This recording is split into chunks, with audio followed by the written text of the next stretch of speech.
Antes de começarmos essa investigação, escreve aqui nos comentários de qual cidade e estado você está assistindo esse mistério. Vamos descobrir até onde essa história está chegando. Agora vamos para o caso de hoje. Você já ouviu falar de uma árvore capaz de matar? Não por queda de galhos ou relâmpagos, mas como um juiz silencioso que executa sua sentença com precisão quase divina?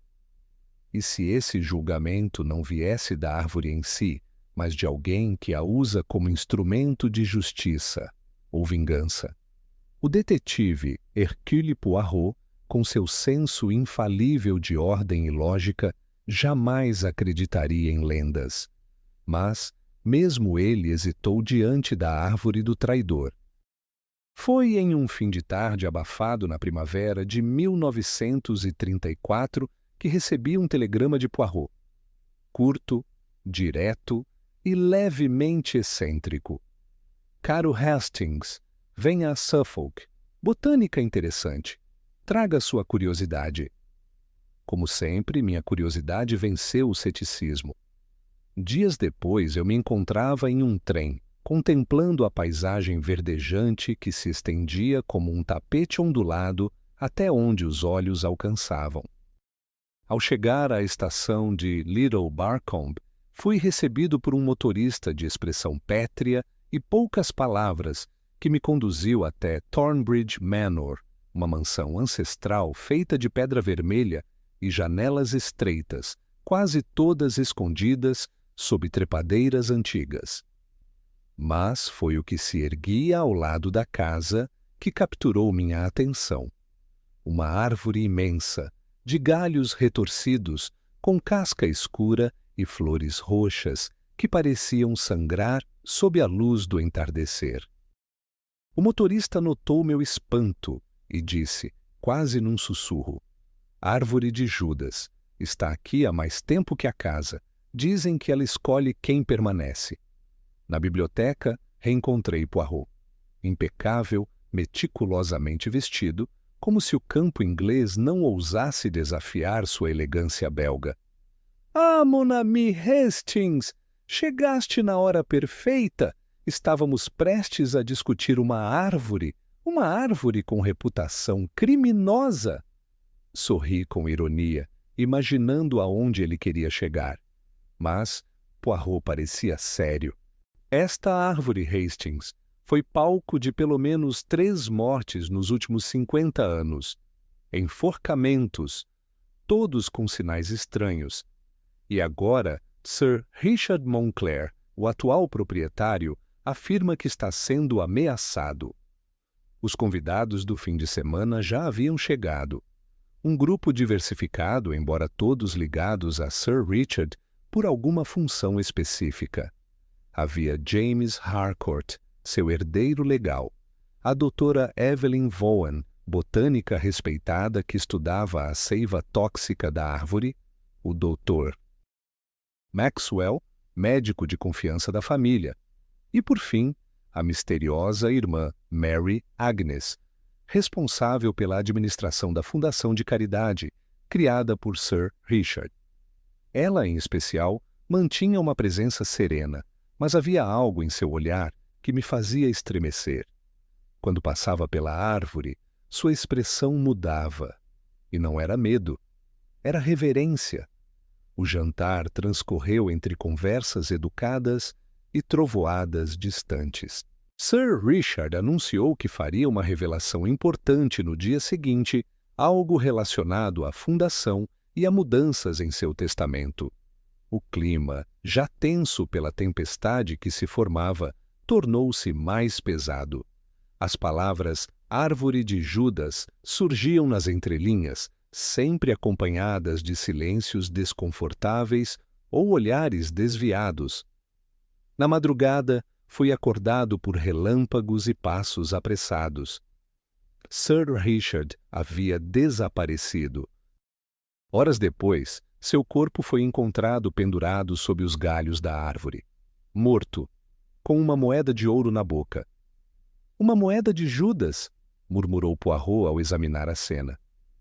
Não era suicídio, era execução. Assim começava o caso mais simbólico que já testemunhei. Um crime onde cada elemento parecia encenar um papel ritualístico, onde cada detalhe carregava um peso ancestral. A árvore era apenas cenário? Ou havia nela algo mais profundo, talvez mais humano, do que se poderia imaginar? Poirot, com seu método infalível e mente afiada, mergulhou nas sombras da história da família Moncler. Descobrimos cartas antigas, fotografias desbotadas e um fio narrativo de culpa e abandono que remontava a gerações anteriores. Eliza Barton, uma jovem empregada, havia morrido misteriosamente sob os mesmos galhos décadas atrás. Um escândalo abafado, um bebê ilegítimo desaparecido. Um legado de silêncio e vergonha. Enquanto a investigação avançava, uma coisa ficava clara: ninguém naquela casa estava livre de suspeitas. A botânica que sabia envenenar, o herdeiro que herdaria, o médico que poderia manipular diagnósticos, a freira que escondia segredos sob o hábito. E no centro de tudo, como um ídolo pagão, a árvore, cujos galhos curvavam-se não apenas pelo tempo, mas talvez pelo peso de muitos segredos enterrados sob suas raízes. A moeda de ouro, colocada de forma tão simbólica na boca da vítima, despertava ecos do maior traidor da história. Mas e se o traidor, neste caso, fosse a própria vítima? Ou talvez alguém estivesse usando a simbologia para vingar algo muito mais antigo? Poirot, cético de nascença, começou a considerar que alguns crimes não são apenas racionais. Eles são teatrais, carregam camadas de significados. São rituais de dor transformada em justiça. E é aí que este caso se diferencia. Aqui, não estamos lidando apenas com um assassinato. Estamos diante de uma sentença ancestral, executada com precisão simbólica. Mas quem era o executor? E qual era a verdadeira dívida a ser cobrada? Essa foi a pergunta que nos guiou.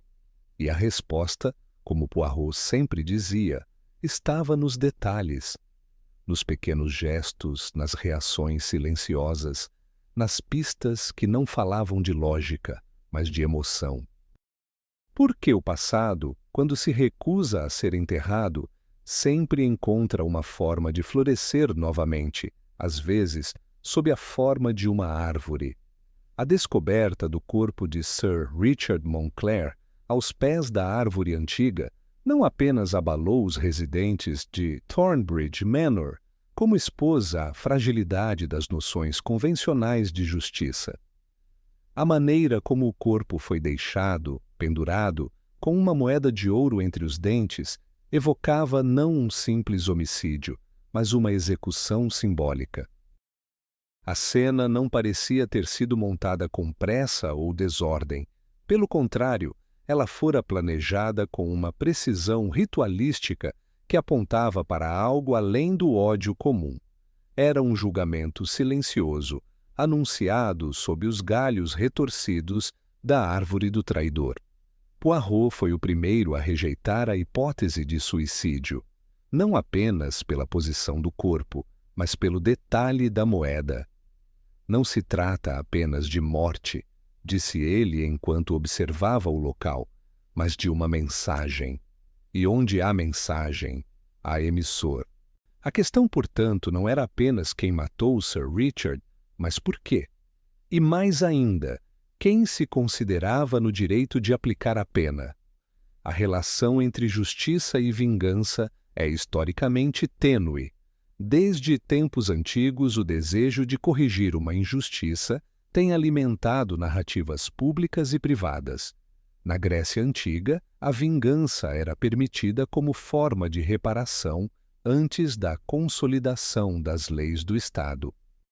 Em muitas culturas, a noção de justiça estava intrinsecamente ligada à ideia de retribuição pessoal. Ao longo do século XIX, no entanto, esse modelo foi substituído por uma justiça institucionalizada. Mas há casos, como o que Poirot enfrentava agora, em que as instituições não estão presentes ou não são vistas como suficientes. A história da família Montclair oferecia indícios claros de que um passado sombrio havia sido ignorado por gerações. Segundo documentos encontrados no escritório de Sir Richard, seu avô, Sir William, estivera envolvido com uma jovem empregada chamada Eliza Barton. Em 1884, Eliza foi encontrada morta perto da mesma árvore, sob circunstâncias nunca totalmente explicadas. Embora a morte tenha sido declarada afogamento, registros médicos e cartas pessoais sugeriam inconsistências. Além disso, havia rumores de que ela estaria grávida no momento do ocorrido. A carta mais comprometedora, escrita por um antigo advogado da família, sugeria que Sir William havia instruído que valores mensais fossem pagos à irmã da jovem, em nome da criança. Isso indicava que havia um herdeiro oculto, alguém que crescera à sombra de um crime abafado por conveniência. Mais de meio século depois, o corpo de Sir Richard era descoberto no mesmo local, envolto nos mesmos símbolos de traição. A justiça, que não fora feita em 1884, parecia ter retornado para ser executada agora. Mas quem assumiria esse papel? Poirot não acreditava que o assassino fosse movido por impulso. Era evidente que se tratava de uma vingança cuidadosamente articulada, possivelmente planejada durante anos. Isso explicaria o uso do veneno encontrado em amostras do chá tomado por Sir Richard semanas antes de sua morte. As substâncias identificadas pela doutora Evelyn Vaughan, botânica convidada para estudar a árvore, apresentavam um composto com efeitos tóxicos lentos, capazes de enfraquecer o organismo sem causar suspeitas imediatas. A morte por enforcamento seria, nesse cenário, apenas o ato final de uma sentença meticulosamente preparada. A hipótese mais sólida levantada por Poirot era a de que alguém dentro da casa carregava a dor de uma injustiça antiga. E esse alguém acreditava, com convicção profunda, que o crime do passado exigia reparação. A vingança, portanto, não vinha da raiva descontrolada, mas de uma concepção íntima e estruturada do que é justo. Essa pessoa não se via como criminosa, mas como instrumento moral de reequilíbrio. Sir Richard, por sua vez, parecia ter compreendido o risco tardiamente. Seus últimos documentos revelavam que ele havia começado a reavaliar o papel de sua família na tragédia de Eliza Barton. Notas escritas a próprio punho indicavam que ele considerava alterar seu testamento para beneficiar alguém vinculado por sangue à linha oculta dos Montclair. Esse movimento tardio, se bem intencionado, pode ter sido interpretado como oportunista por quem esperava algo mais do que dinheiro, reconhecimento. E reconhecimento só viria com verdade plena, não com concessões tardias.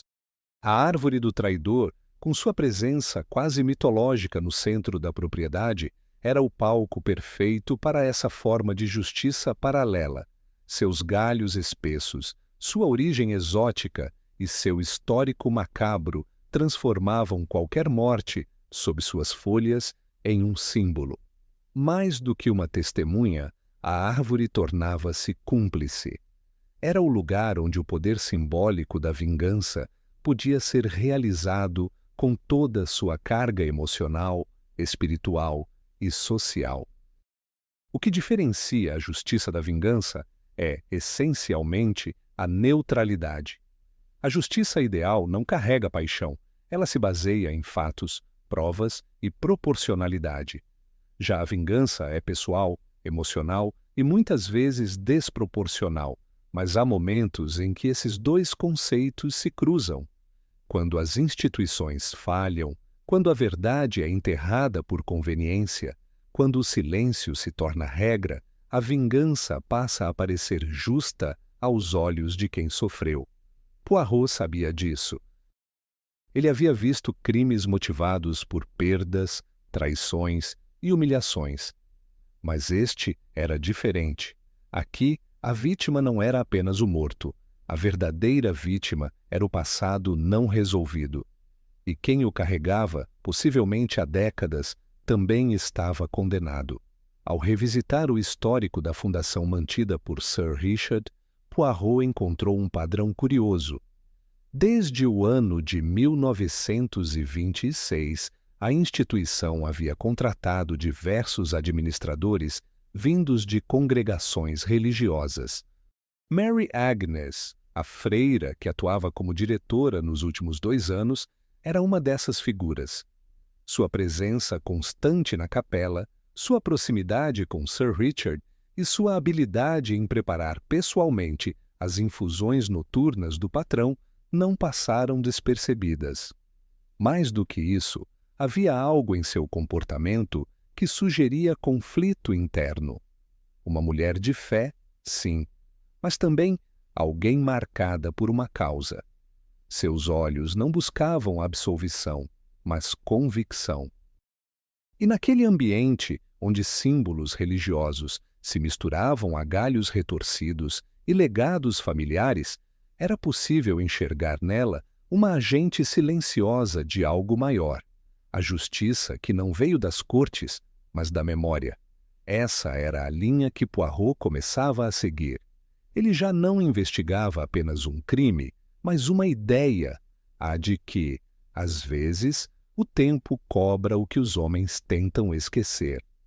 A investigação conduzida por Poirot começava a alcançar áreas que ultrapassavam o presente. À medida que ele reconstruía a teia de relações que envolvia os moradores e convidados de Thornbridge Manor, tornava-se evidente que a morte de Sir Richard não podia ser compreendida isoladamente. O que se desdobrava ali não era apenas um crime recente, mas a consequência de um legado antigo, uma herança silenciosa e, ao mesmo tempo, devastadora. Herdeiros não são apenas aqueles que recebem títulos, propriedades ou fortuna. Em muitos casos, herdamos também histórias mal resolvidas, erros nunca expiados e decisões tomadas por pessoas que nos antecederam. A esse fardo simbólico, os estudiosos de genealogia moral e psicologia transgeracional costumam se referir como memória herdada. E é sobre isso que girava o coração oculto do caso de Thornbridge. As marcas de um pecado ancestral transmitidas como se fossem parte do sangue. Sir William Montclair, avô de Richard, foi um homem respeitado em sua época, pelo menos superficialmente. No entanto, documentos e cartas desenterrados por Poirot mostravam outra face: relações ilícitas, silêncio comprado, reputações protegidas a qualquer custo. O envolvimento dele com Eliza Barton, uma criada jovem que engravidou e morreu pouco tempo depois, foi encoberto pela influência da família e pela conivência social. A criança que ela esperava jamais foi oficialmente reconhecida. O nome de Eliza nunca apareceu em obituários públicos. Nenhuma lápide foi erguida. Esse passado não resolvido, abafado, mas não esquecido, encontrou terreno fértil em Richard. O que poucos sabiam é que nos meses anteriores à sua morte, ele vinha tentando entender melhor a própria história familiar. Segundo relatos de seu advogado e observações retiradas de seu diário pessoal, ele havia iniciado uma investigação sobre possíveis descendentes vivos de Eliza Barton. Havia culpa, talvez arrependimento, e também uma tentativa de reparação. Mas a questão que Poirot fazia era: Seria possível reparar um pecado cometido por outro? A resposta não era simples. A justiça, quando feita tardiamente, pode soar mais como culpa do que como redenção. E o gesto de incluir um descendente oculto em um Novo Testamento, embora nobre em intenção, pode ser interpretado por quem carrega a dor como uma tentativa de comprar silêncio ou controlar a narrativa. Nesse contexto, surge a figura da irmã Mary Agnes, cuja origem permanecia envolta em névoa. Sabia-se que ela havia sido criada em um convento no norte da Inglaterra e que se dedicara desde jovem ao trabalho caritativo. Seu vínculo com a Fundação Montclair se deu de forma discreta, mas constante. Em pouco tempo, passou a gozar da total confiança de Sir Richard. Ela administrava finanças, supervisionava programas sociais e, detalhe bem importante, preparava pessoalmente algumas das refeições do patrão, incluindo as infusões noturnas. Ao cruzar informações, Poirot descobriu que o orfanato que havia acolhido Mary Agnes era o mesmo que décadas antes recebera a filha de Eliza Barton, uma criança registrada sem sobrenome do pai, mas que, segundo registros locais, fora criada por uma tia e levada depois para o convento.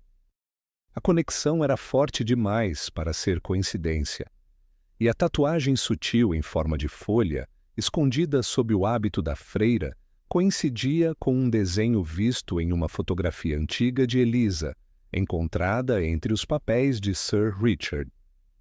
Nesse ponto, o caso ganhava outra dimensão.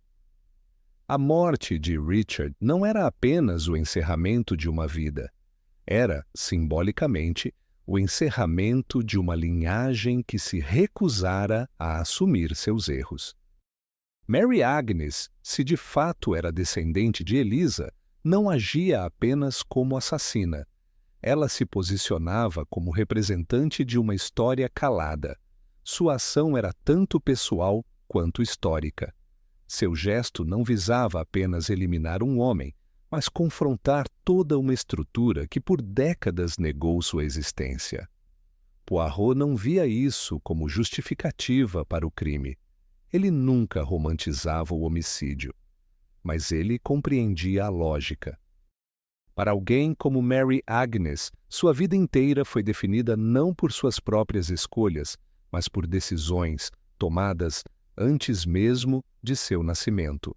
O silêncio da família Montclair moldou o orfanato onde cresceu, a fé que abraçou, o papel que ocupou.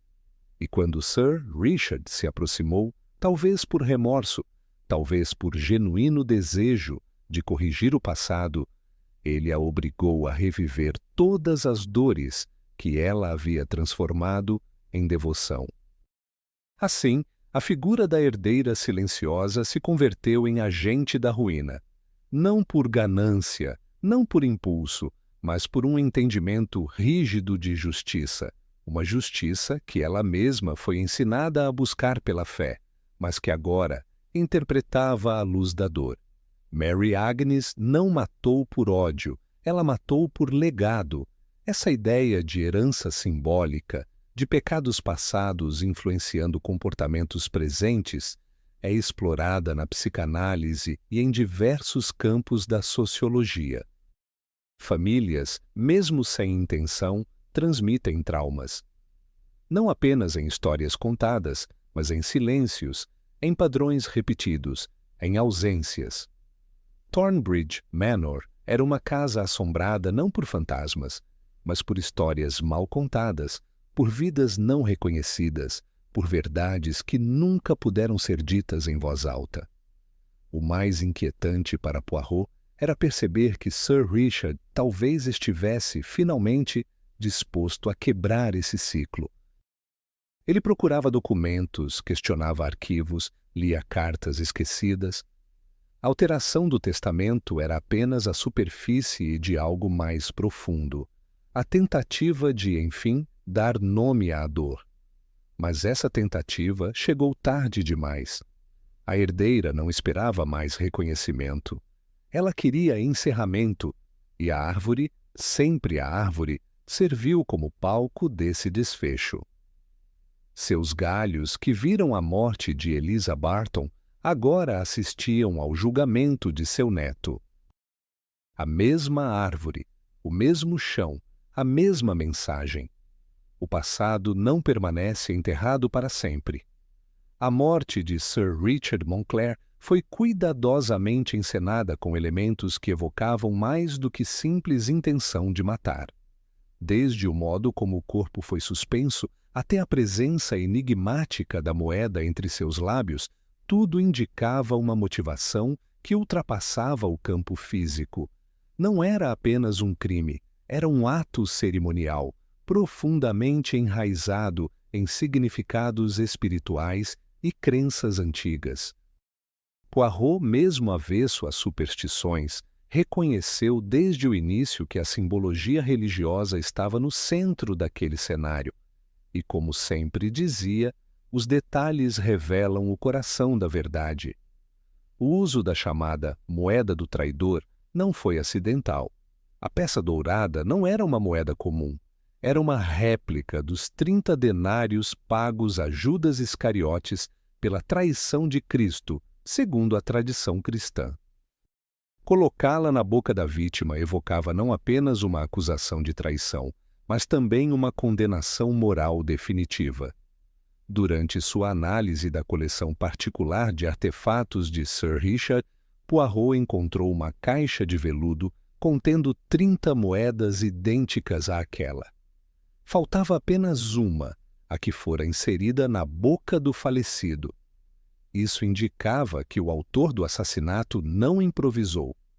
Ele ou ela conhecia bem o conteúdo daquela coleção e utilizou deliberadamente um item com peso simbólico. Não se tratava de um mero detalhe estético, mas de um elemento narrativo no ritual da vingança. Ao longo da investigação, a figura da árvore do traidor passou a ganhar contornos quase sagrados, não apenas por seu nome popular, mas pela forma como os habitantes da propriedade a encaravam. Alguns a viam como um monumento natural, outros como um relicário vivo de eventos marcantes. E havia quem a tratasse como um altar de julgamento, onde o destino parecia ser selado à sombra de seus galhos. Esse papel sagrado atribuído à árvore não era novo. Em culturas diversas, árvores centenárias têm sido associadas a deuses, espíritos ou maldições. E no cristianismo, a ideia de um enforcamento vinculado à traição remete imediatamente à imagem de Judas, pendurado após sua culpa. No caso de Thornbridge, essa árvore havia testemunhado, décadas antes, a misteriosa morte de Eliza Barton, a jovem criada cuja história permanecia nas entrelinhas da tradição familiar. Agora, ela servia novamente como cenário para a morte de um descendente de seu algoz. A árvore, portanto, assumia o papel de elemento sagrado, quase como uma testemunha imortal. Seus ramos não eram apenas suporte físico, eram símbolo de justiça transcendental. O comportamento da irmã Mary Agnes em relação à árvore também chamou a atenção de Poirot. Ao longo dos dias que antecederam o crime, ela fora vista diversas vezes em silêncio diante do tronco, tocando suavemente a casca, como se fizesse uma oração. Para alguns, era apenas devoção. Mas Poirot, atento aos gestos mais sutis, percebia ali algo mais íntimo, quase uma comunicação. A freira, envolta em uma aura de serenidade, carregava um rosário artesanal cujas contas de madeira, segundo análise posterior, provinham do próprio tronco da árvore do traidor. Essa escolha de material reforçava a ligação simbólica entre fé e justiça. O rosário, tradicionalmente instrumento de contemplação espiritual, tornava-se uma ponte entre a religião e o local do julgamento. Em outras palavras, Para Mary Agnes, fé e ação estavam interligadas. Ela não via conflito entre seus votos e o que havia feito. A justiça executada por suas mãos não contradizia suas crenças, pelo contrário, representava uma missão sagrada. Essa fusão entre espiritualidade e moralidade, embora controversa, tem precedentes históricos. Ao longo dos séculos, crimes foram justificados em nome da fé. Guerras, execuções, tribunais e perseguições foram moldados sob o manto da religião. No entanto, o caso de Mary Agnes trazia uma nuance rara. Sua motivação não era a doutrina, mas a dor herdada. E foi dentro de seu arcabouço religioso que ela buscou forma para expressar essa dor. A moeda na boca, a árvore como altar e o enforcamento como símbolo de julgamento não eram apenas referências visuais. Eram declarações ideológicas, visões de mundo traduzidas em gestos. Sir Richard, ainda que inconscientemente, alimentava essa atmosfera. Ele próprio mantinha em sua biblioteca volumes religiosos, incluindo comentários sobre os evangelhos e tratados sobre culpa e redenção. Em uma anotação marginal, Poirot encontrou um trecho sublinhado que dizia: "O sangue dos pais recairá sobre os filhos, até que a verdade seja revelada." Essa frase, retirada do Antigo Testamento, poderia ser interpretada como uma espécie de presciência ou uma tentativa desesperada de expiação. O mais perturbador, contudo, era o momento escolhido para o assassinato, a véspera do anúncio da nova estrutura da fundação. Era sabido que Sir Richard pretendia tornar pública uma mudança em seu testamento, reconhecendo uma pessoa até então não identificada como herdeira legítima de parte de sua fortuna. Isso reforça a ideia de que Mary Agnes não buscava reparação financeira. O gesto do assassinato era maior. Era uma ruptura com o ciclo de silêncio.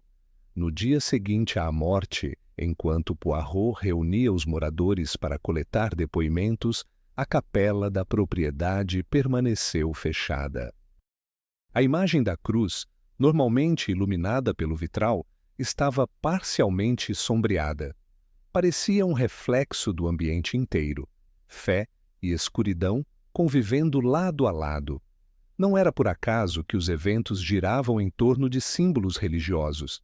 Era ali que a verdade precisava emergir, mesmo que por meio de atos condenáveis. Em diversos momentos, Poirot afirmou que o crime só poderia ser compreendido em sua totalidade quando fossem desvendadas todas as camadas simbólicas. O raciocínio lógico apontava suspeitos, horários e oportunidades, mas só o entendimento dos símbolos permitiria captar a motivação completa, porque esse não era um crime comum, era um julgamento, um ritual, uma narrativa construída com referências espirituais para expressar um clamor antigo que jamais fora ouvido. Em Thornbridge Manor, a verdade nunca foi enterrada com um caixão, mas sim abafada sob décadas de convenções sociais, privilégios hereditários e pactos de conveniência. E, como todo silêncio prolongado, a ausência de voz acabou se tornando tão eloquente quanto qualquer grito.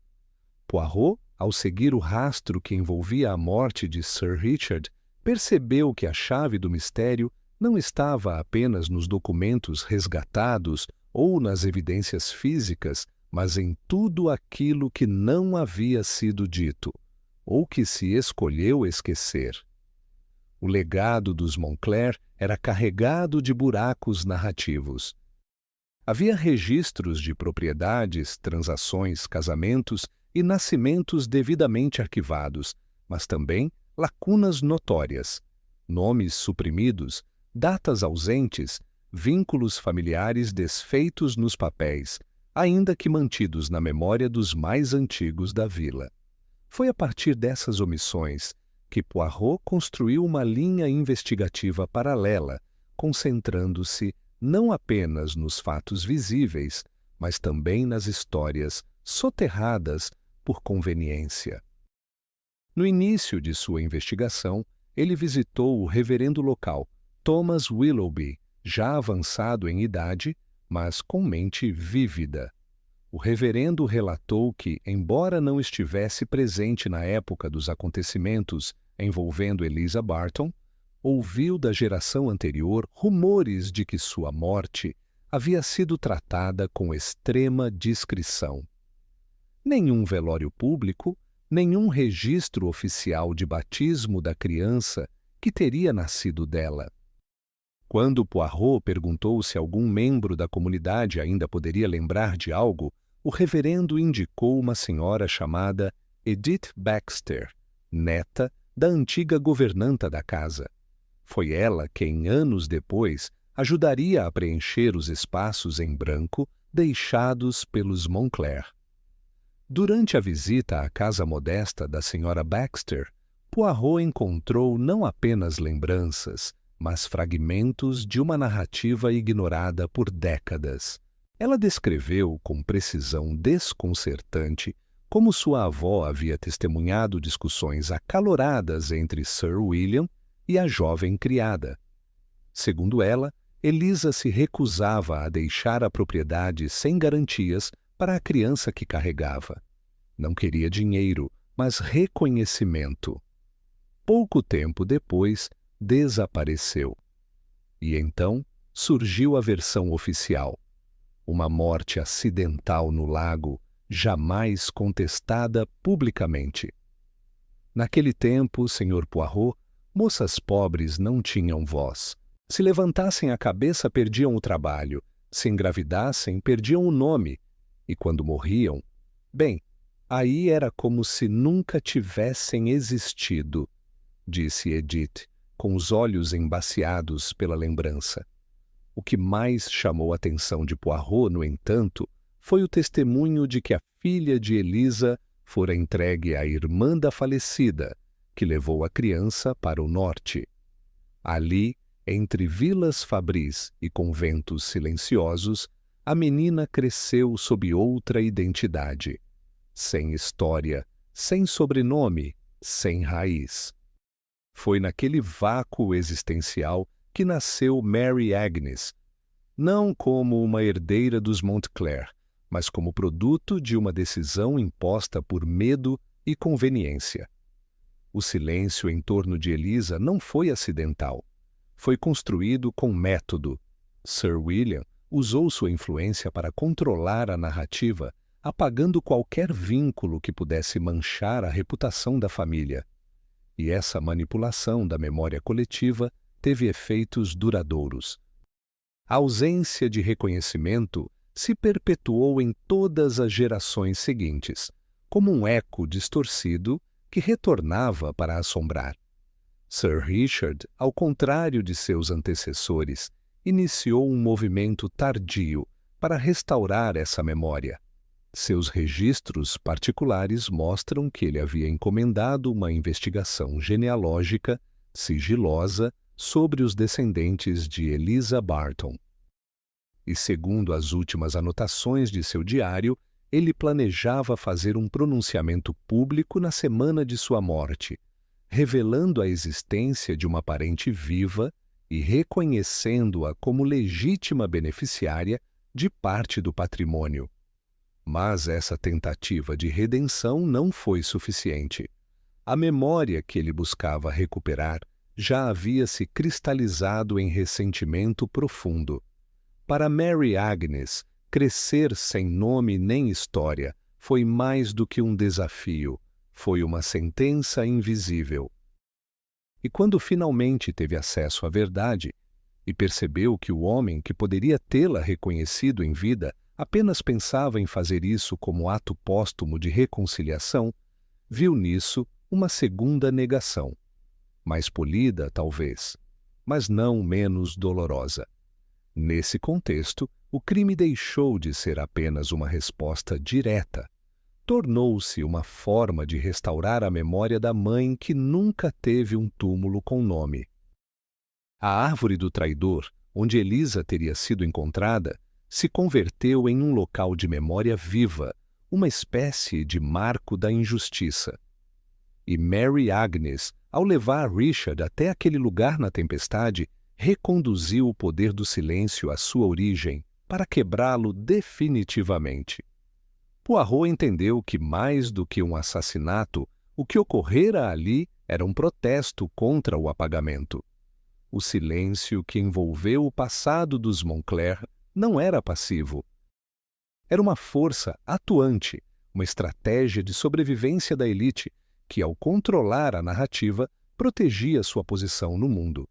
Mas silenciar não apaga, apenas adia. E o que é varrido para debaixo do tapete social tende a emergir com força desproporcional, sobretudo quando encontra terreno fértil na dor não expressa. A estrutura da casa, as tradições da família, os retratos de antepassados nas paredes, tudo servia à manutenção desse esquecimento planejado. Nenhuma imagem de Elisa, nenhum registro da criança, nenhuma menção em eventos familiares. Mary Agnes cresceu como espectadora de sua própria ausência. E quando se viu dentro de Thornbridge, dirigindo uma fundação que levava o nome da família que a renegou, sentiu que sua presença ali era quase uma ironia. A memória, ao contrário do que se pensa, não é apenas lembrança, é resistência. E ao se recusar a permanecer apagada, Mary Agnes se armou com símbolos: a moeda na boca, o laço na árvore, o rosário feito da madeira sagrada. Tudo o que a família havia evitado por gerações, ela colocou de volta ao centro.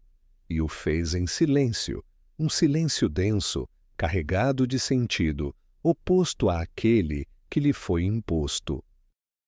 No centro dos jardins de Thornbridge, onde as sombras são mais densas e o vento sopra de maneira inquieta, mesmo nos dias mais calmos, ergue-se a árvore conhecida pelos moradores como a Árvore do Traidor.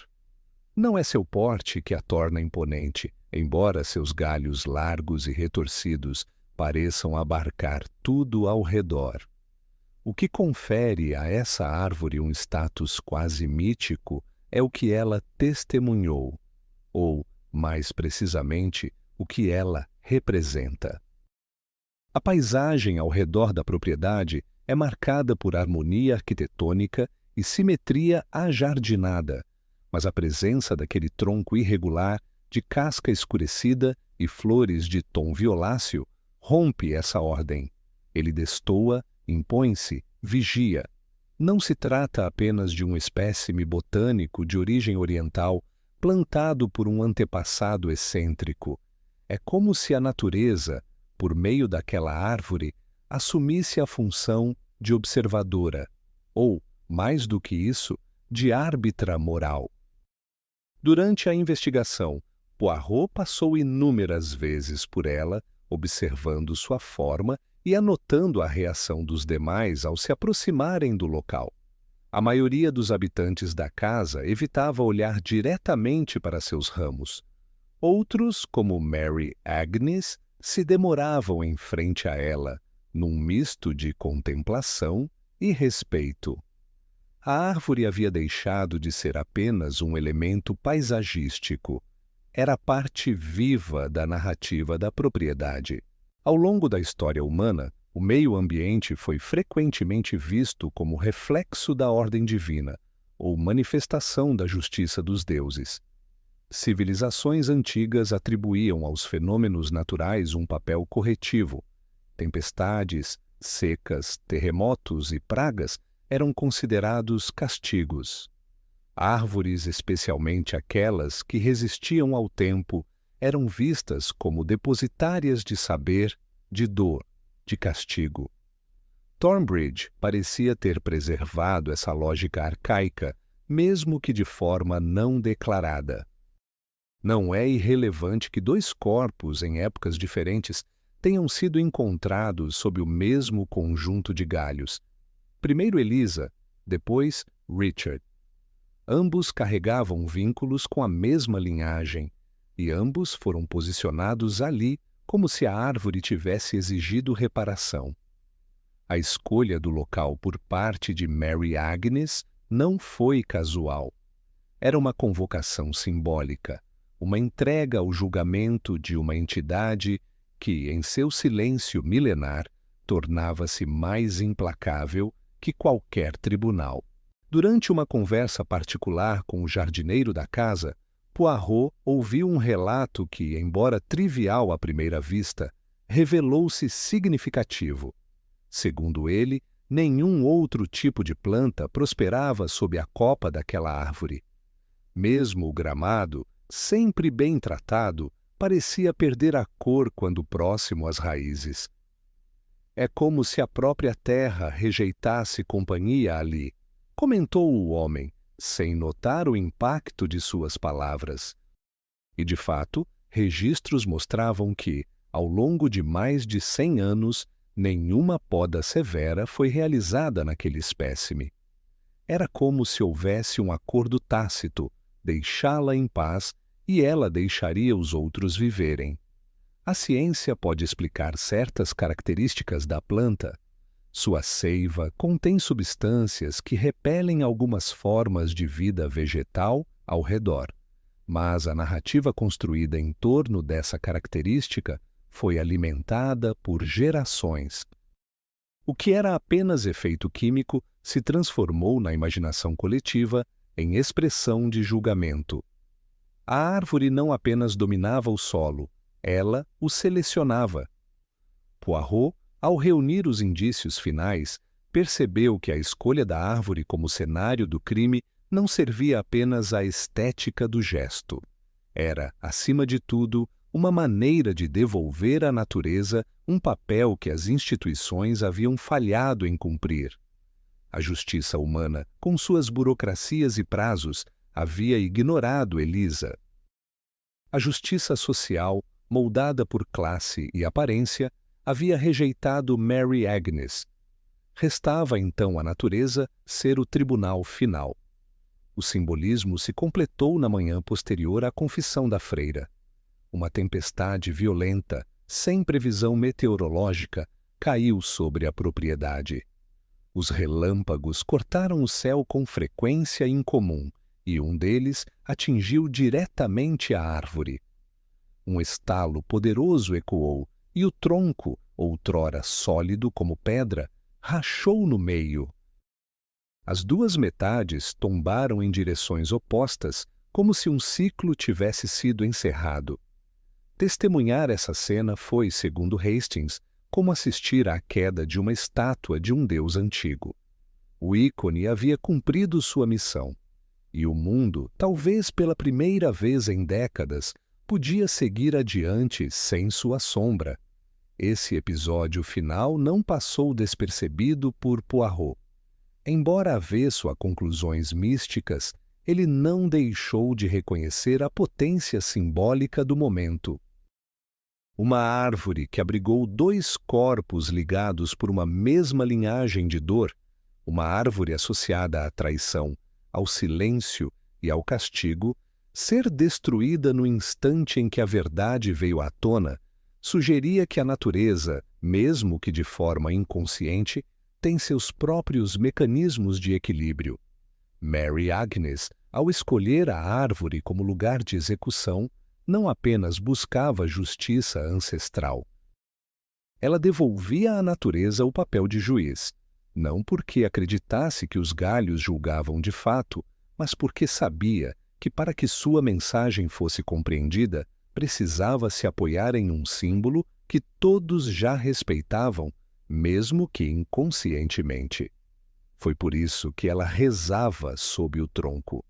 Foi por isso que ela preparou o cenário sob aquela copa específica. Ela compreendia com clareza quase poética que quando o homem falha, o mundo natural permanece. E observa. A árvore, então, não era cúmplice. Era monumento. Era resposta.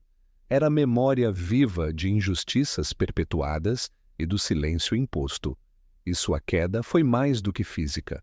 Foi um sinal de que, enfim, o ciclo de omissão e dor havia se rompido. Ao longo da investigação, Poirot notou que quase todas as pessoas presentes em Thornbridge cultivavam uma espécie de fachada, uma identidade cuidadosamente montada para o olhar social, que ocultava emoções, verdades e intenções mais profundas. O crime cometido sob a árvore do traidor não foi apenas motivado por eventos do passado, mas também possibilitado por um cenário onde nada era exatamente como parecia. Thornbridge era uma propriedade que valorizava a tradição e estética.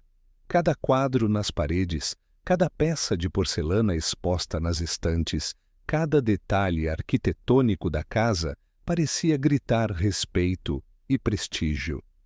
Mas o que se escondia sob essa elegância era uma estrutura fragilizada por segredos antigos e verdades incômodas. Da mesma forma, seus moradores e convidados carregavam consigo versões idealizadas de si mesmos, exibindo ao mundo uma máscara funcional, mas mentirosa. A irmã Mary Agnes, por exemplo, representava serenidade e fé. Sua postura discreta, seus gestos comedidos, seu hábito impecavelmente alinhado davam a impressão de uma mulher dedicada exclusivamente à caridade e à oração. No entanto, bastava observar com atenção certos comportamentos, como o tempo que passava em silêncio no jardim ou a maneira como evitava o olhar direto de Poirot, para notar que havia algo não resolvido em sua alma. Sua fé não era fingida, mas convivia com sentimentos conflitantes que ela preferia sufocar. Sua devoção, longe de ser teatral, tornara-se o escudo com o qual enfrentava um mundo que a havia rejeitado desde o nascimento. O médico da casa, Dr. Maxwell, transmitia segurança. Era o tipo de homem cuja fala serena e cujas mãos firmes inspiravam confiança instantânea. Entretanto, suas anotações clínicas revelavam lacunas, datas omitidas, diagnósticos imprecisos, laudos inconclusivos. Não se tratava de incompetência, mas de conveniência. Ao longo dos anos, aprendera que proteger a reputação dos Moncler era mais valorizado do que relatar fatos. Tornara-se, portanto, cúmplice não por maldade, mas por hábito. A aparência de neutralidade escondia sua função de escudo moral da família. James Harcourt, o herdeiro presumido, ostentava uma imagem de comprometimento e respeito pelo legado familiar. Entretanto, em conversas privadas, Poirot descobriu que James mantinha uma vida paralela em Londres, marcada por dívidas de jogo e associações pouco recomendáveis. Sua presença constante em Thornbridge não era motivada por afeto ao tio, mas pelo medo de ser deserdado. A preocupação com a herança se disfarçava de lealdade familiar. Sua figura compunha o retrato do sobrinho atencioso, mas, no fundo, representava o oportunismo revestido de cortesia. A botânica convidada, Dra. Evelyn Vaughan, era tida como uma estudiosa respeitada, dedicada exclusivamente à pesquisa da seiva tóxica da árvore central da propriedade. Contudo, durante as análises conduzidas por Poirot, veio à tona que sua presença ali não se devia apenas ao interesse científico. Ela mantinha uma relação afetiva com Sir Richard, e sua motivação era, ao menos em parte, pessoal. A cientista imparcial era, também, uma mulher envolvida em dilemas íntimos. Seu conhecimento sobre substâncias letais não era novidade para ninguém, mas sua ligação emocional com a vítima, mantida em segredo, alterava completamente a perspectiva de seus atos. Até mesmo Sir Richard Moncler, antes de sua morte, vivia entre duas versões de si. Uma, pública, o benfeitor, o homem de negócios reformado, o patrono da fundação filantrópica. Outra, privada, um homem assombrado pela história de sua família, que carregava a culpa herdada sem saber como repará-la. Seu comportamento nos meses finais refletia esse conflito. Procurava reconhecer a descendência esquecida, mas hesitava em expor a verdade de maneira direta. Alternava gestos de coragem e retraimento. Não sabia como enfrentar a consequência de decisões que não eram suas, mas que o envolviam por laços de sangue. Esse ambiente, repleto de duplicidades, gerou o cenário ideal para que o crime ocorresse. Todos pareciam desempenhar papéis, e foi nesse teatro social que Mary Agnes encontrou a brecha para agir. Enquanto os outros se protegiam atrás de versões agradáveis de si mesmos, ela construiu, em silêncio, uma missão pessoal. Para ela, não bastava parecer íntegra. Era necessário executar uma reparação, mesmo que isso a colocasse em oposição à imagem de piedade que cultivara por toda a vida. A dualidade também se refletia no espaço físico. A casa, com sua fachada de pedra avermelhada e jardins meticulosamente cuidados, ocultava porões com arquivos esquecidos, cômodos abandonados e objetos deixados de lado por sua carga simbólica. As cartas entre Sir William e Eliza Barton, por exemplo, foram encontradas escondidas entre os forros de uma escrivaninha antiga, acessível apenas por um mecanismo oculto. Isso não era acaso, era um gesto deliberado de ocultação, uma tentativa de preservar a aparência enquanto se enterrava o desconforto.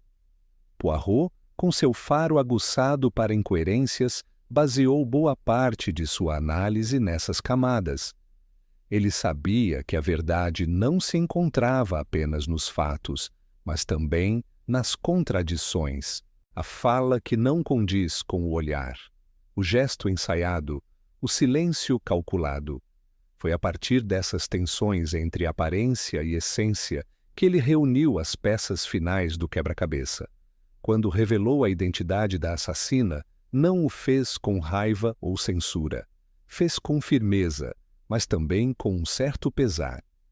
Entendia que o crime cometido por Mary Agnes não fora resultado de maldade fria, mas de um descompasso entre o que o mundo via e o que ela sentia. A aparência de tranquilidade escondia um vulcão contido por anos, e, ao agir, ela não quebrou apenas as leis humanas. Quebrou o personagem que fora obrigada a representar desde a infância.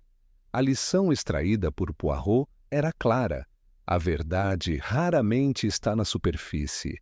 Para compreendê-la, é preciso escavar sob as camadas de polidez, reputação e protocolo. Em Thornbridge, ninguém era apenas o que parecia. E a árvore do traidor, ao se impor como símbolo central da trama, refletia justamente isso. Uma superfície majestosa que encobre raízes profundas, espessas, entrelaçadas e, muitas vezes, venenosas.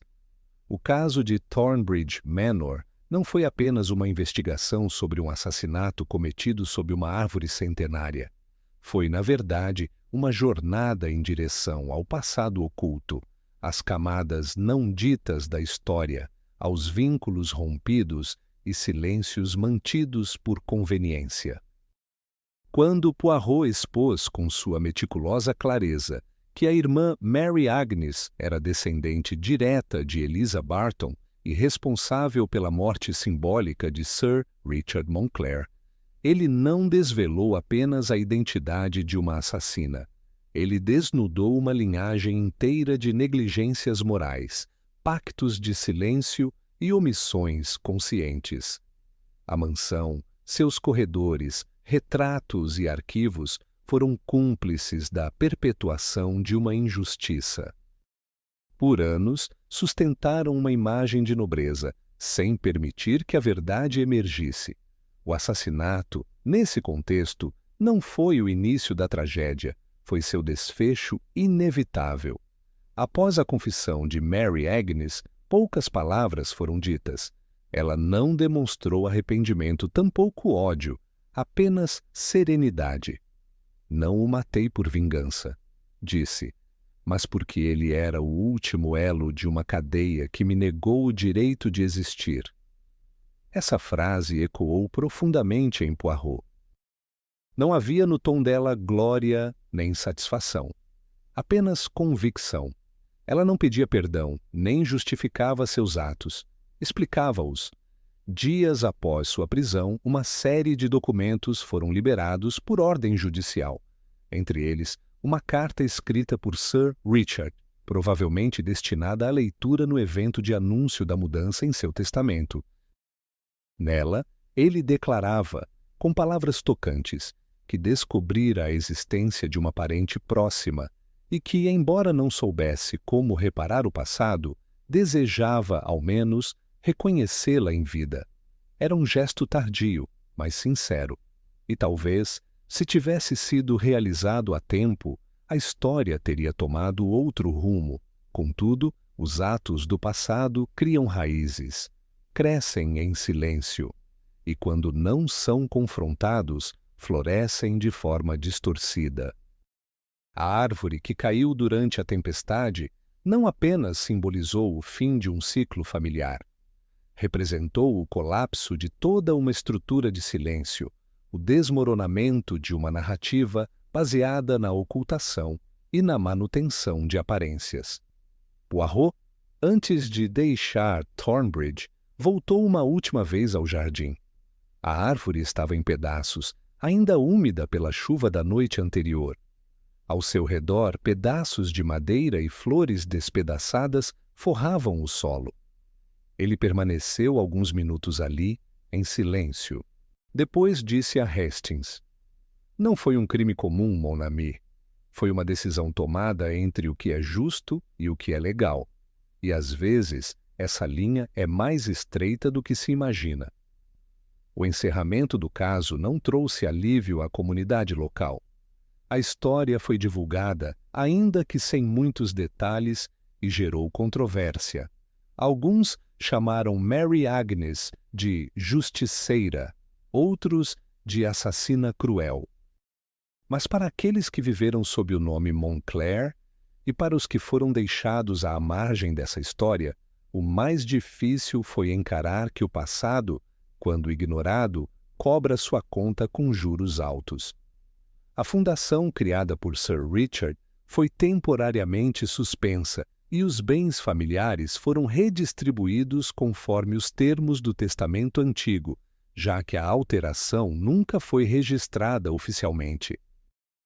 A fortuna voltou a circular entre os herdeiros de fachada, mas todos carregavam agora o estigma do que havia ocorrido ali. Hastings, ao relatar o caso posteriormente, comentou que jamais presenciara uma investigação tão densa emocionalmente. A lógica de Poirot funcionou como sempre, impecável. Mas, neste caso, não foi a dedução o que mais marcou. Foi o enfrentamento da dor silenciosa, a sensibilidade diante de um sofrimento cultivado por gerações, e a constatação de que a verdade, por vezes, é sufocada não por malícia, mas por medo.